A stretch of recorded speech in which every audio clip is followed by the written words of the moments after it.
BJP की meeting में हिस्सा लेने पहुंचे लालगंज से विधायक संजय सिंह का कहना है, विधायकों की बैठक में डिप्टी सीएम के नाम पर फैसला होगा। हमारे साथ हैं संजय सिंह, जिन्होंने शिवानी शुक्ला को हराया है लालगंज से। ये बताइए, तिलक लगाया गया, मंत्री पद का तिलक किसको लगेगा? नहीं, वो तो पार्टी तय करती है, वो तो हमारे नेता लोग तय करेंगे, उसमें हम सब लोगों की कोई भूमिका नहीं रहती है। ये तो तय है कि नीतीश कुमार शपथ ले रहे हैं। बिल्कुल बिल्कुल, वो 200% तय है। हमारे नेता आदरणीय नीतीश कुमार जी कल शपथ लेंगे। आपकी सीट को लेकर बड़ी चर्चाएं हो रही थी, कहा जा रहा था कि शायद इस बार विधानसभा पहुंचना मुश्किल हो जाए। देखिए, 32,500 वोटों के अंतर से हम चुनाव जीत कर आए हैं। इसी से आप अंदाजा लगा लीजिए, ये जो लंठाई और गुंडाई वाले लोग हैं वो समझते नहीं है कि धरातल पर क्या चल रहा है। धरातल पर जनता 32,500 वोटों से हमको चुनाव जिता करके भेजी है, इसी से आप अंदाजा लगा सकते हैं। और ये बताइए कि शपथ ग्रहण को लेकर कहा जा रहा है कि बड़ा भव्य कार्यक्रम किया जा रहा है, क्या क्या तैयारियां की गई? बिल्कुल, पूरा देश आज हर्ष मना रहा है, पूरा बिहार के लोग आज खुशियां मना रहे हैं कि एनडीए की सरकार बन रही है और आदरणीय नीतीश कुमार जी के नेतृत्व में कल जो सरकार का गठन होगा उसमें आदरणीय प्रधानमंत्री जी ने जो काम किए उससे बिहार की जनता खुश थी, इसलिए कल प्रधानमंत्री जी भी आ रहे हैं। डिप्टी सीएम को लेकर कोई जानकारी, क्या जो पहले थे वही रहेंगे या बदलाव? हम लोगों का विषय नहीं है, हम सब लोग कार्यकर्ता हैं, जो नेतृत्व तय करेगा वो हम सब लोग। तो लालगंज से जो विधायक चुने हैं उन्हें तो आप सुन रहे थे। इधर सिवान के गोरिया कोठी से विधायक देवेश कांत का कहना है कि अब से थोड़ी देर में डिप्टी सीएम के नाम का खुलासा हो जाएगा। बीजेपी विधायक का कहना यह है कि कौन मंत्री बनेगा कौन नहीं बनेगा इसका फैसला बीजेपी की बैठक में होगा। सिवान के गोरिया कोठी से जीते देवेश कांत हमारे साथ हैं। देवेश जी, क्या जानकारी मिल पा रही है, क्योंकि सबको इंतजार इसी बात का है कि डिप्टी सीएम कौन होगा, क्या पहले जो थे वही होंगे या चेहरा बदल रहा है? देखिए, कोई जानकारी इसमें क्या देना है, लोकतांत्रिक पार्टी है हमारी और लोकतांत्रिक तरीके से आज विधायक दल की बैठक बुलाई है गई है और उसमें तय होगा। और यह विषय जो आपने कहा कि पुराने, देखिए हमारे नेता बड़े नेता हैं और पहले से हैं, तो उसमें कोई बहुत आगे पीछे की बात नहीं है, लेकिन विधायक दल में लोकतांत्रिक ढंग से आज तय होना है और उसके बाद यहाँ के बाद एनडीए की बैठक में हमारे नीतीश जी का तो तय होना तो तय है, उसमें कहीं कोई दो राय नहीं है। 2025 फिर से नीतीश पर हम लोग चले थे। और तौर पर क्या जातीय समीकरण जो है या फिर जो क्षेत्र का प्रतिनिधित्व है, इसको ध्यान में रखा जाएगा मंत्रिमंडल के गठन? शुद्ध रूप से पार्टी लोकतांत्रिक ढंग से सब तय करेगी और उसका आपको कुछ देर में संवाद मिल जाएगा। पार्टी सभी तरह का, जो आप जितनी बातें आपके प्रश्न दिमाग में हैं सारे प्रश्नों का उत्तर मिलेगा, इसमें कहीं कोई दो राय नहीं। देवेश कांत जो बात कह रहे थे उनके शब्दों पर थोड़ा गौर करने की जरूरत है। जब वो बीजेपी के एक जीते हुए विधायक ये कहते हैं कि हमारे नीतीश का तो बनना तय है, तब आप ये समझिए कि किस तरह से यूनिट में इन दोनों पार्टियों ने काम किया है कि बीजेपी का विधायक भी ये कहता है कि हमारे नीतीश कुमार तो तय है। अब इसके बाद जो होगा वो आगे बैठक में तय हो जाएगा। मीनाक्षी, हालांकि इनके बयानों में, इनसे पहले जो हमने नवनिर्वाचित विधायक का बयान सुना, ना कहते हुए भी बहुत कुछ कह दिया। संगठन की मजबूती, संगठन की एकता और संगठन का फैसला जो पूरी पार्टी एक सुर में मानती है, उसका भी ऐलान कर दिया। नीतीश लगातार हमारे साथ बने हुए हैं। नीतीश, नाम तय कर लिए गए हैं या नाम ये जो विधायक दलों की बैठक होने वाली है उसमें तय किए जाएंगे, क्या ये क्लैरिटी मिल गई है? देखिए, नाम तो जाहिर है तय हो चुका होगा। अब बैठक में सब जानते हैं कि उसकी एक औपचारिकता होती है, उसकी जानकारी दी जाती है, लेकिन अब तय तो नाम हो चुके हैं, इसमें कोई संदेह नहीं है। लेकिन वो लिफाफा जो है, चूँकि जब तक खुलता नहीं है तब तक इसकी जानकारी शायद किसी को ना हो। जो शीर्ष नेतृत्व है उसको इस बात की जानकारी होगी कि कौन 2 डिप्टी सीएम होंगे।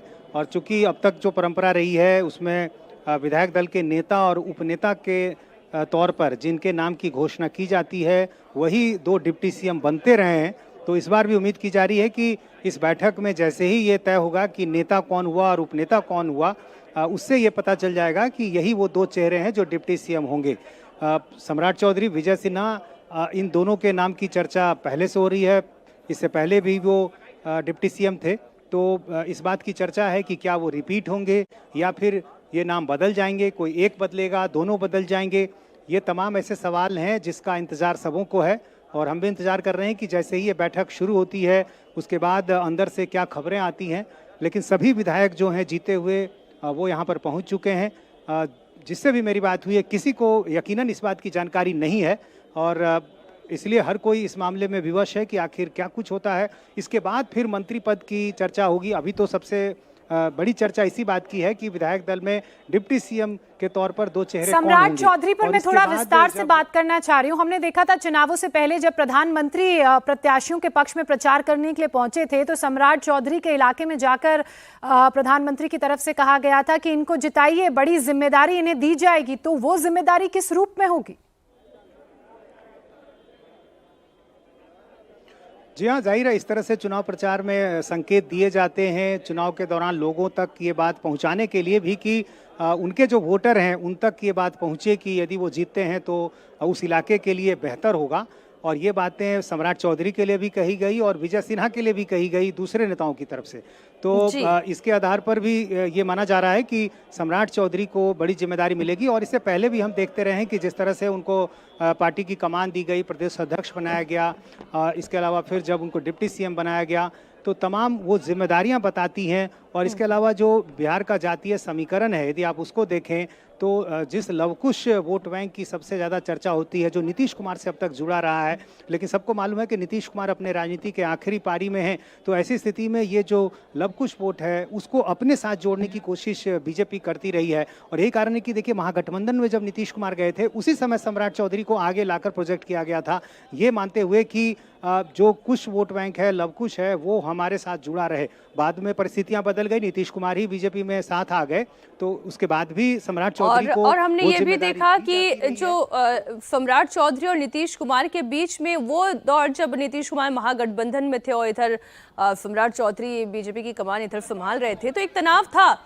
लेकिन जैसे ही एक हुए वो तनाव खत्म होता चला गया। अब नीतीश कुमार खुद कह रहे हैं कि सम्राट चौधरी जो हैं वो बीजेपी के नेता हैं, वो उप मुख्यमंत्री बनेंगे, आप उन्हें जिताइए, उनके साथ खड़े होते हैं। तो वो तनाव भी खत्म होता चला गया। अब एक यूनिट दिखाई दे रही है। इधर पटना में हो रही बैठक में बीजेपी के सभी विधायक शामिल हैं। मीटिंग में पहुंचे बीजेपी एमएलए लखेंद्र पासवान ने कहा कि प्रक्रिया के तहत ही नेता चुना जाएगा, किसे कौन सा पद मिलेगा ये बैठक के बाद ही तय होगा। हमारे साथ हैं बीजेपी विधायक लखेंद्र पासवान। लखेंद्र जी, आज बीजेपी विधायक दल की बैठक है, जेडीयू विधायक दल की बैठक है, क्या कुछ होना है आज? ये प्रक्रिया है विधानमंडल का गठन के पूर्व विधानमंडल का नेता चुनना।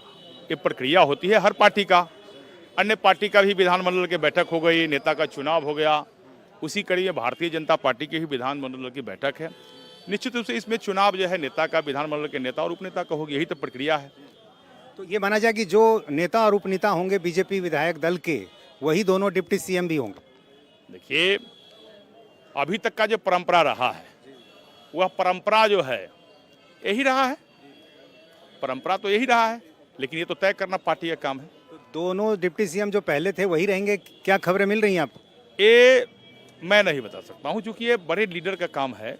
जो हमारा प्रदेश केंद्र का जो नेतृत्व है उनका काम है, वो बताएंगे और सब क्लियर हो जाएगा। कुछ ही पल के इंतजार कीजिए। तो ये तो तय है कि नीतीश कुमार मुख्यमंत्री पद की कल शपथ लेने जा रहे हैं। देखिए, एनडीए की सरकार माननीय प्रधानमंत्री के मार्गदर्शन में, माननीय मुख्यमंत्री के नेतृत्व में जो बिहार में विकास हुआ है, एक पूर्ण बहुमत से जो प्रचंड बहुमत बिहार के जनता ने दिया है, ये निश्चित रूप से इनमें कहाँ शक है। और प्रधानमंत्री भी आ रहे हैं, भव्य समारोह। एकदम पूरे लाखों के लोग संख्या में बिहार के आम आवाम, मतदाता मालिक गांधी मैदान में कल ऐतिहासिक जो शपथ ग्रहण समारोह है, माने प्रधानमंत्री जी के स्वागत के लिए लाखों को लोग जो है खड़ा दिखाई देंगे। तो ये थे लखेंद्र पासवान, बता रहे हैं कि जो तमाम प्रक्रियाएं हैं वो आज पूरी होंगी और कल शपथ ग्रहण समारोह होगा। और नाम भी कल ही बताए जाएंगे। वहीं बेनीपट्टी से तीसरी बार विधायक बने विनोद नारायण झा ने कहा, जनता नीतीश मोदी की जोड़ी पर विश्वास दिखाया है जनता ने। बीजेपी विधायक ने कहा, लोगों के भरोसे की वजह से बिहार में एनडीए को इतनी बड़ी जीत मिली है। सुनिए। हमारे साथ है विनोद नारायण झा। विनोद जी, क्या कहेंगे, इतनी बड़ी जीत और आज जो है अब सिर्फ औपचारिकताएं हैं, कल शपथ ग्रहण समारोह। देखिए, ये जो नरेंद्र मोदी जी और नीतीश कुमार जी की जोड़ी है, बिहार की जनता ने इसको बड़ा मैंडेट दिया। उन्होंने जो काम किया डबल इंजन की सरकार ने, उसकी एक ताकत थी। हम लोग चुनाव लड़ रहे थे, जनता वोट देने के लिए आतुर थी, और ये बाकी 3 दल भी जो हमारे साथ सहयोगी थे, उन सब मिलकर के एक बड़ा माहौल बना और इतनी बड़ी जीत हम लोग पाने में सफल हुए। तो तस्वीरें लगातार आपके सामने हैं। बीजेपी विधायक दल की बैठक शुरू होने वाली है। नीतीश चंद्र हमारे साथ वहां से जुड़े हुए हैं। कुमार राजेश मुस्कुरा रहे हैं। इस वक्त वो नीतीश कुमार के घर से बाहर लाइव जुड़े हुए हैं। थोड़ी देर में वहां पर भी मीटिंग होने जा रही है। देखिए, नीतीश कुमार के नाम पर कोई कंफ्यूजन नहीं, और सम्राट चौधरी को लेकर नीतीश कुमार के मन में भी कोई बैर नहीं। वो ये चाहते हैं सम्राट चौधरी बने, वो चाहते हैं विजय सिन्हा दोबारा उनके सहयोगी के तौर पर दाएं बाएं दिखाई दें। लेकिन इसके अलावा कुछ हसरतें चिराग पासवान की पार्टी की भी है, तो थोड़ा इस पर भी चर्चा हो जाए राजेश। बिल्कुल है। चिराग पासवान की पार्टी के हसरतें हैं, और जिस तरीके से हमने सीट के बंटवारे के दौरान निगोशिएशन देखा चिराग पासवान रूठे भी, भारतीय जनता पार्टी के नेता उन्हें मनाने गए, तो हसरतें अभी भी हैं, क्योंकि उनके भी विधायकों की संख्या अच्छी खासी है। ठीक ठाक विधायक जीत के आए, 29 सीटें में से मिली थी, जिसमें से 19 जीत के आए हैं, तो उनके भी हसरतें हैं। दबी जबान में ही एनडीए के बड़े नेताओं तक ये बात पहुंचाई गई कि उप मुख्यमंत्री जो है उन्हें मिलना चाहिए। हालांकि फिलहाल ऐसी कोई संभावना नजर नहीं आ रही है मीनाक्षी, लेकिन 2 से 3 मंत्री पद मिलने की संभावना है। ये एनडीए के नेता जो इन सब बातचीत के में शामिल है, उनसे बात करते हुए समझ में आ रही है। सम्राट चौधरी क्या बात कर रही थी, एक बात मैं इसमें जोड़ दूं, जो इन पूरे बातचीत में जो जेडीयू के एक बड़े नेता शामिल है, उनसे बातचीत हो रही थी। जब सम्राट चौधरी और विजय सिन्हा की बात हमने की कि क्या दोनों उप मुख्यमंत्री हटाए जाएंगे, विजय सिन्हा के बारे में तो उन्होंने बहुत ज्यादा नहीं कहा, लेकिन सम्राट चौधरी के बारे में कहा